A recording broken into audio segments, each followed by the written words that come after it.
Democratic socialist Republic of Sri Lanka से मैं हूं उपकार बगा और आप देख रहे हैं मेरा फेसबुक और यूट्यूब चैनल।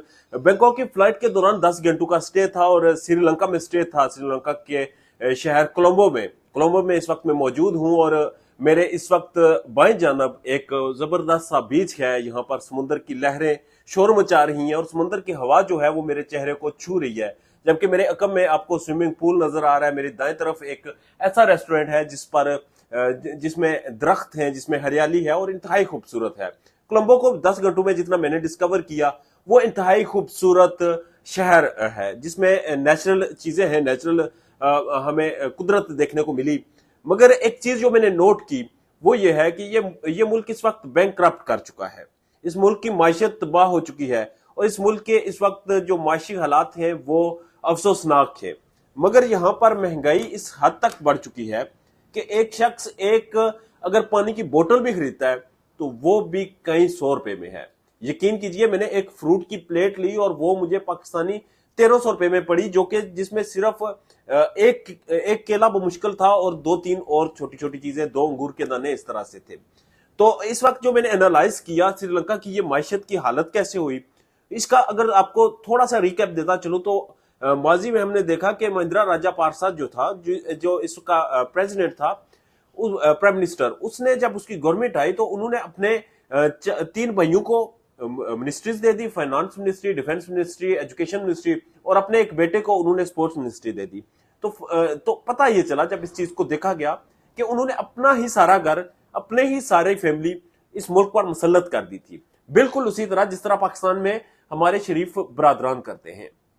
नवाज शरीफ, मरियम नवाज, हमजा शहबाज शरीफ, अगर इनका कोई और भी होता वो भी इसी गवर्नमेंट में आ जाता। इसी तरह इन्होंने श्रीलंका में किया और जब इन्होंने अपनी फैमिली को लाया, अपने बच्चों को लाया, अपने भाइयों को लाया, तो उसके बाद फिर इनके अपने जो पर्सनल इंटरेस्ट थे वो रियासत पर हावी हो गए और इन्होंने बड़े प्रोजेक्ट्स लगा दिए। बड़े प्रोजेक्ट्स जो थे वो पूरे ना हुए, महंगाई हुई तो इन्होंने बारी सब्सिडी देना शुरू कर दी, जो माजी के दौर में पाकिस्तान मुस्लिम लीग नून की गवर्नमेंट पाकिस्तान में देती थी। जब ये सारी चीजें इन्होंने की तो मुल्क की माशी हालत तबाह होती गई और मुल्क का जो इनके पैसे की कदर थी वो गिरती चली गई। इस वक्त ये ऑफिशियली बैंकक्रप्ट हो चुका है, मगर फिर भी पॉजिटिव चीज ये है कि यहाँ का सिस्टम चल रहा है, यहाँ पर टूरिज्म हो रहा है, यहाँ पर लोग आ रहे हैं। अगर एयरपोर्ट पे आप उतरे तो श्रीलंकन जो स्टाफ है, श्रीलंकन जो आगे एयरपोर्ट का अमला है, इमिग्रेशन है, वो आपसे इस हद तक तावन करते हैं कि आप अंदाजा नहीं लगा सकते।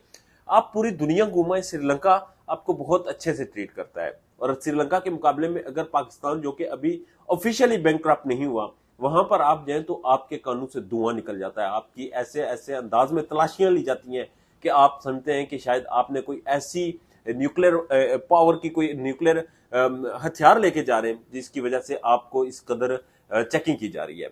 जबकि श्रीलंका अगर मैं देखा जाए तो एक बैंकक्रप्ट मुल्क है, गरीब मुल्क है, खूबसूरत मुल्क है, मगर इनके जो जितने भी लोगों से मेरा वास्ता पड़ा है, चाहे वो होटल की इंतजामिया हो, चाहे वो इमिग्रेशन ऑफिसर्स हों, चाहे वो बाहर कोई लोग हों, तो वो बहुत ही नाइसली आपके साथ पेश आते हैं। और इसकी एक वजह यह भी है कि वो लोग चाहते हैं कि टूरिज्म उनके मुल्क में चले।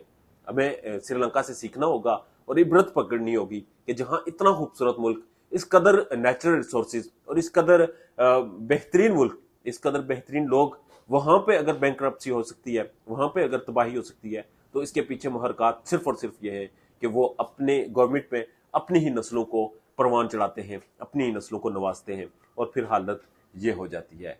इधर मेरे बाएं तरफ खूबसूरत समंदर, दाएं तरफ खूबसूरत हरियाली, मेरे अकब में खूबसूरत स्विमिंग पूल, मगर फिर भी बैंकक्रप्सी की हालत ये है कि इस वक्त ये मुल्क सरवाइव करने के पोजीशन में भी नहीं है। इसकी सांसें जो हैं वो बड़ी मुश्किल से चल रही हैं, इकॉनमी इसकी तबाह हो चुकी है। मगर उम्मीद की जा सकती है कि मौजूदा जो गवर्नमेंट सेटअप है यहाँ पे, वो इसको बेहतर अंदाज में चलाएगा, बेहतर अंदाज में लेके चलेगा और श्रीलंका एक मरतबा फिर दुनिया में टूरिज्म की दुनिया में अपना नाम पैदा करेगा। इनका सिस्टम मुझे पसंद आया, इनका जो अंदाज था वो पसंद आया और उम्मीद की जा सकती है कि जिस तरह से ये लोगों को डील करें, टूरिस्ट यहाँ पर आएंगे और ये मुल्क मजीद बेहतर होगा। अपना और अपने चाहने वालों का बहुत ज्यादा ख्याल रखिएगा। पाकिस्तान जिंदाबाद।